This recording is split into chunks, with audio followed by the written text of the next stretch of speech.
Se dijo que Agrobanco debía ser una banca de segundo piso para ayudar a las pequeñas empresas. Se dijo también que si no había un agrobanco, a los pequeños agricultores, si no había un agrobanco, los pequeños agricultores se quedaban desvalidos porque no podían llegar a la banca comercial.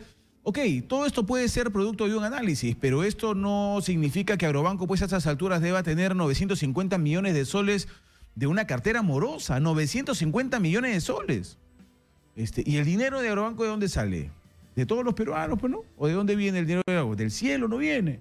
Entonces no es justo que haya un organismo que al parecer está tan mal manejado que tenga una cartera morosa de 950 millones de soles. Y la ministra Claudia Cooper, ministra de Economía, ha dicho que si bien es cierto, le van a poner la puntería a Agrobanco, no lo van a cerrar, van a reestructurar. ¿Qué va a pasar con Agrobanco? ¿Tan necesario es un sistema financiero que tiene una cartera morosa de 950 millones de soles?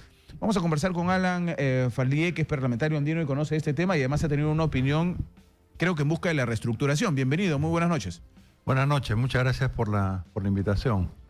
Efectivamente, hay un déficit de la magnitud que usted señala y que también coincido en que no es sostenible, pues, ¿no? O sea, que una deuda de esa magnitud que se mantenga y que al ser del Estado, nosotros con nuestros impuestos tenemos que financiarlo, ¿no? El tema es que hay dos niveles de discusión, me parece a mí. Uno es si debe haber o no banca de desarrollo, y otro es el tema de la gestión. Banca de desarrollo hay también en Chile, en Colombia, ni hablar de Brasil, de México, porque ayudan con inteligencia comercial, con créditos, sobre todo a las pequeñas y medianas empresas en distintos sectores, tanto de bienes como de servicios.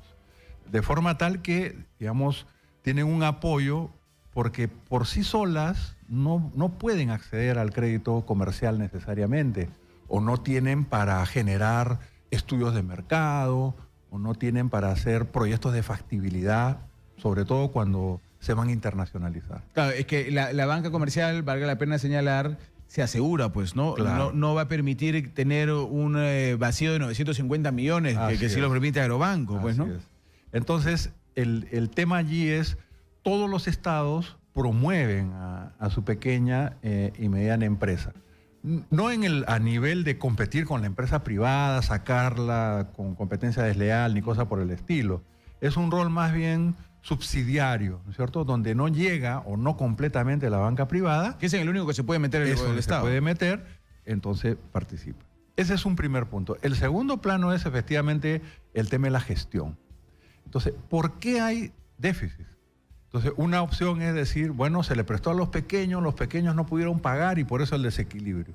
No ha sido esa la situación, sino que se dio un cambio de la normativa que permitió pasar hasta 80 millones de soles los préstamos, y hay 10 empresas que concentran casi el 70% de la cartera morosa.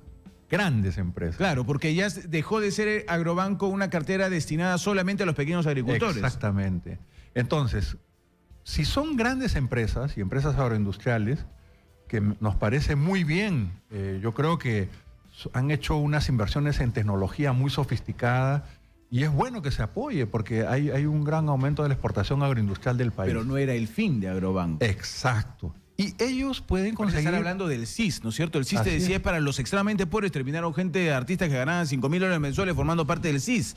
Entonces parece lo mismo en Agrobanco. La finalidad de Agrobanco eran los pequeños agricultores. Exactamente, está desnaturalizado. Porque esas grandes en cualquier banco pueden conseguir recursos financieros. Exacto. Los pequeños no. Entonces la reestructuración tiene que ir no por liquidar Agrobanco, porque hay algunos que desde una posición más fundamentalista dicen, no, el Estado no debe apoyar en nada, entonces hay que cerrar Agrobanco. Como se cerró el Banco Agrario en su momento. Materiales, el Banco de Materiales, de la pequeña industria, el Banco Industrial, etcétera, ¿no? Entonces, yo sí soy partidario de una reestructuración para, digamos, volver a la norma anterior, no tener esos créditos tan grandes, cobrar a los que deben, ejecutando garantías o los mecanismos que sean necesarios, y que vuelva a su misión original, que es a los pequeños y medianos propietarios. Porque tanto los de productores de papa, los productores de productos del café, y las pymes industriales en Gamar, todos coinciden, por ejemplo, cuando unidades pequeñas, el tema del crédito es su principal limitación. Entonces necesitamos una banca de segundo piso o que preste con las garantías debidas, que no se desboque, digamos, en malos manejos o en una mala gestión, pero sí es necesario que tengan un apoyo. Ahora, tal vez se necesita, usted es el experto, tal vez se necesita una nueva orientación de un sistema bancario de esta naturaleza que apoye, ¿no es cierto?, que apoye mediante subsidios, porque ¿cómo garantizas que el pequeño agricultor, en este caso, suponiendo que vamos a tener una corrección, Agrobanco no ha sido creada para la gran industria o para los grandes agricultores, sino para los pequeños? Suponiendo que tengas que Agrobanco no es la primera vez que tiene problemas de déficit, o sea, estamos hablando de una historia reiterativa en el tema del sistema financiero agrario, y es que muchas veces los agricultores destinan el dinero prestado por Agrobanco no a la propia agricultura, sino a lo que ellos podrían denominar una mejora de estatus, ¿no es cierto?, con comodidades que no significan el cultivo. Así es. Entonces, ahí también hay una desfiguración del tema del préstamo de Agrobanco, al cual se debería uno dirigir. De repente no te voy a dar directamente el dinero, pero sí tal vez darte las posibilidades de un mejor desarrollo agrario. No sé, se me ocurre como una alternativa. No, yo creo que es una buena idea. O sea, puede ser para maquinaria, para insumos o cuestiones ligadas directamente a la producción. La reestructuración tiene que abarcar no solo Agrobanco, creo, sino COFIDE o el Banco de la Nación. ¿No es cierto? Entonces, a veces hay líneas de crédito paralelas o intermediarias, incluso de créditos internacionales, que lo canalizan. Entonces, donde la banca privada pueda hacerlo y lo está haciendo bien, bueno, que siga, ¿no? Claro, tiene que haber también un rol de la Superintendencia de Banco y Seguros para ver que no hayan créditos usureros, ¿no? O sea, porque hay tasas de interés, sobre todo en la banca de consumo, de lo que impulsan las tiendas por departamento y otras, que son, pues, llegan a veces 80, 100%. Y eso es el colmo, ¿eh? Porque tenemos banca internacional que en sus países no se atreverían jamás a cobrar lo que cobran aquí. Nunca. Entonces, lo que hay que hacer, nacionalizarlos, no, pero por lo menos, como usted señala, que hagan lo que les permiten en su país, ¿no es cierto? Que haya estricta reciprocidad. Si en su país hay topes máximos o hay una regulación en niveles, que acá operen bajo la misma norma. Bienvenidos. Pero nos morimos de miedo desde las autoridades. Bueno, yo creo que ¿quién toca los bancos a estas alturas? Eso tiene que cambiar. Tiene que cambiar porque efectivamente allí hay una concentración muy importante y el Fondo Monetario Internacional ha llamado la atención sobre ese tema. Ha hecho cuidado con la gran concentración bancaria que hay en el Perú. ¿Por qué? Porque además son dueños de empresas. Entonces, cuando la actividad económica se paraliza por temas políticos o por caída de demanda o por lo que fuere, entonces hay problemas para pagar esos créditos. Pero si el banco al mismo tiempo es dueño de las empresas, entonces el aparato productivo empieza a complicarse. Entonces, esa separación se hizo en Chile. Cuando colapsó en Chile la banca por este motivo, en los años 80 del siglo pasado, reestructuraron y tomaron. Ahora hay los criterios de Basilea y otras normas que no son intervencionistas, pero son preventivas. Entonces, eso hay que tener en cuenta porque esa concentración que puede generar un abuso de poder monopólico es lo que hay que evitar en los distintos sectores de la economía del país. Pero aquí solemos llorar sobre la leche derramada, mi querido parlamentario andino. Aquí lloramos sobre la leche derramada. Mire lo que ha pasado con las farmacias. Sí. ¿No es cierto? En lo que se dice, claro, ahora las farmacias son un monopolio, entonces tenemos que legislar. ¿Legislar qué? Tenían la oportunidad de legislar antes. Así no es. esperar casos como esto, porque ahora los señores de la farmacia son dueños del 95% de las grandes cadenas, pero también tienen a las químicas y también tienen el transporte, que es un transporte especializado de medicamentos. O sea, tienen toda la cadena. Claro. No, de acuerdo. Felizmente se está creando un consenso por una norma. Hay una propuesta del parlamentario del Castillo, me parece también que el señor Lescano y del Frente Amplio. Yo lo que me parecería razonable es que traten de unificar la propuesta para poder llegar. Hay una buena asesoría que se dio desde UNTAC, que son marcos normativos de la propia OSD. Entonces, hay normativa internacional que nosotros podemos seguir. Lamentablemente, se ha pasado el tiempo y no se aprobaron las leyes, ¿no? Entonces, no debemos esperar pues a llorar sobre la leche derramada. Es verdad. Mire, cómo no se ve, es que todo está encadenado. Pues no empezamos hablando de agrobanco, terminamos hablando de monopolio de la farmacéutica y de los bancos comerciales, porque todo está encadenado. Pero, ¿cuál es su visión? ¿Cómo cree usted que debería dirigirse el tema de agrobanco para evitar este huecazo de 950 millones de morosidad? Yo creo que hay que volver a las normas iniciales, es decir, eliminar esa autorización de subir hasta 80 millones de soles los créditos, redireccionar los créditos a nivel de un cierto volumen de ventas, ¿no? O tamaño de unidades, de forma tal que aquellos pequeños que no tengan acceso al crédito sean los beneficiarios fundamentales. Algunos pequeños y medianos que puedan tener acceso al crédito bancario deberían ser el límite para prestar. Porque ahora estamos hablando de 300 millones de dólares. Tampoco es una cantidad que desequilibra las cuentas del Estado, ¿no? No las cuentas del Estado, pero sí de una financiera como Agrobanco. Por supuesto que sí. Por supuesto que sí. No, con 300 millones de dólares, esa entidad como está ya no puede continuar. Exacto. Entonces hay que corregirlo. Pero tampoco es una situación de emergencia en la que se diga ya, como no puedo cubrir ese desequilibrio, entonces que lo cierren. Que hay voces también en esa línea. Y seguramente, yo voy a hacer una pregunta, yo tampoco estoy de acuerdo con el cierre, pero sí con la reestructuración. Ahora, pero quienes buscan este tema, lo primero que dicen es, ¿y cómo vas a hacer para que esos medianos o esos pequeños agricultores le paguen a Agrobanco? ¿Qué les vas a decir? ¿Te quito tus tierras? No les vas a decir te quito el Estado, no les va a quitar las tierras. ¿Qué les vas a decir? ¿Te quito tu producción para que me pagues? Tampoco lo va a hacer el Estado, no les va a quitar la producción. ¿Cómo garantizas el pago? A ver... Porque no se trata de regalar dinero por parte del Estado. No, yo creo que no hay que regalar. En el caso de los pequeños productores, sean agrarios o industriales, tienen más bien una ejecutoria de pago muy alta. No de alta morosidad, sino de pago. ¿Por qué? Porque si les falla ese crédito, se quedan sin nada. Entonces, de donde sea, ellos cumplen con pagar los créditos. Y también por eso es que han salido experiencias como esta de la India, este Banco de los Pobres, que efectivamente a pequeños productores, con pequeños montos se les pagaba y la morosidad era cercana a cero. Entonces, sin duda, un productor que quiere comprarse su camioneta 4x4... Pero ocurre, pues, estamos hablando de una realidad. Eso sí.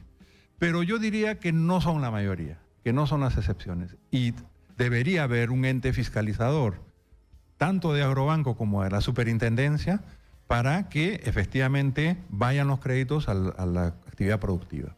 Pero la morosidad es muy baja de los pequeños productores, porque no se la juegan, no tienen otra opción, se quedan sin nada. Y si se trata del problema, no de los pequeños productores, sino de los grandes productores, ¿qué esperamos para actuar con las garantías? Bueno, yo pienso lo mismo. O sea, esos grandes sí tienen, ¿no? Tienen maquinaria, tienen activos. Yo no digo tomárselos en este momento, pero, digamos, sí firmar un compromiso de que paguen y honren las deudas que están comprometiendo a una pequeña entidad como es Agrobanco, ¿no? Pero si son ellos, como usted nos dice, los que han generado esta crisis de Agrobanco, ya agárralos del cuello, hermano, porque se están aprovechando de un sistema que no les corresponde. Así es. Ahí tienen que actuar de oficio. A veces al pequeño deudor de 1.000 soles casi lo expropian, lo dejan moroso en el sistema bancario, y a los grandes nada. Es la ley pues del embudo, ¿no? Que eso tiene que cambiar en el país, ¿no? Tiene que cambiar. A ver, esta es la pregunta difícil porque a nadie le gusta ser responsable. ¿Quién es responsable? ¿La ministra o el ministerio? Para no decir la ministra Cooper, porque este no es un problema de ahorita, hay que ser sinceros. Sí, no es un problema de ahorita, es un problema que viene arrastrándose. ¿Quién es el responsable? ¿El Ministerio de Economía? Yo creo que hay responsabilidades a varios niveles. ¿Los funcionarios del Agrobanco? Para empezar, ¿no? O sea, a ver, los funcionarios operan según el marco normativo que esté aprobado. Entonces, si hay una disposición del Ministerio o del Parlamento, ellos tienen que regirse por esa ley. Si le dice, puedes dar crédito hasta 80 millones de soles, lo van a hacer, pues, porque está dentro de sus posibilidades. Hay otro elemento que cambió y la superintendencia ha señalado con claridad. La superintendente de Socorro, Heisen, que ha dicho, antes el directorio del banco no podía prestar como quisiera, sino requería una autorización del MEF. Eso también se eliminó. Entonces, a mí me parece que debería volver a tener o a requerir una autorización del MEF, de forma tal que hay contrapesos y hay primero la fiscalización al interior de la institución, pero también del Ministerio de Economía. Y en última instancia será la responsable esa entidad de que las cosas vayan bien, ¿no? O sea, retomar con mayores controles, ¿no? En el país lamentablemente tenemos que dar pasos hacia atrás, ¿no? Porque se supone que un poco el tema es destrabar, ¿no? Eliminar tanto control porque se supone de antemano una buena administración de en este caso un organismo financiero como Agrobanco. Pero aquí es al revés, hay que buscarle controles más bien y trabas. No necesariamente trabas, o sea, es un mecanismo sencillo de autorización para asegurarnos de que cumple. ¿Usted sabe cuánto demoran esas autorizaciones del MEF? Demora un montón, ¿no? Bueno, ahí son tres niveles, diría, del propio Agrobanco, del MEF y la Superintendencia de Banca y Seguros. Puede ser ese o puede ser otro mecanismo. Quizás habría que ver otro que no implique una mayor burocratización del crédito. Pero algo tiene que haber, digamos, para asegurarnos que eso ocurra y que asuman su responsabilidad. Empecemos por hacer que los morosos paguen, ¿no? Eso por ahí. Eso es clave. Por ahí yo creo que hay que... A ver si se atreven. Bueno, la ministra Cooper ha dicho de reorganización. Bueno, esta organización significará pues poner mayor posibilidad de cobro para quienes le deben a Agrobanco. A ver si lo logran levantar. Ojalá que haya esa voluntad política, porque, digamos, si se pasa más bien a eliminar Agrobanco o se pasa a eliminar todo rol del Estado, porque está también la discusión del tema de Petroperú, de las empresas del agua y todo otras. Lo estatal lo quieren... Claro, entonces, por eso, o sea, si lo que se va a hacer es eliminar todo vestigio de presencia estatal, mínima, ¿no? Porque ya no queda casi nada de lo que se hizo en los 90, creo que vamos a estar en una complicación, porque dada la debilidad política del actual régimen, eso va a agudizar los conflictos y creo que eso debemos evitarlo, ¿no? Sin duda alguna. Muchísimas gracias, don Alan Farley. Muy amable. Muchas gracias. Gracias por estar con nosotros, parlamentario andino. Así está Agrobanco, 950 millones de mora. Y que hoy se piensa en una reestructuración. Ojalá que esta reestructuración sirva para levantar, la verdad, a un organismo como Agrobanco, que tenía buenas intenciones, pero creo que ha fracasado, ¿no? Está en una crisis total. Vamos a ver si se logra levantar, pues los chivilines no caen del cielo. A ver si se logra cobrar a todos aquellos morosos. Muchas gracias. Muchas gracias.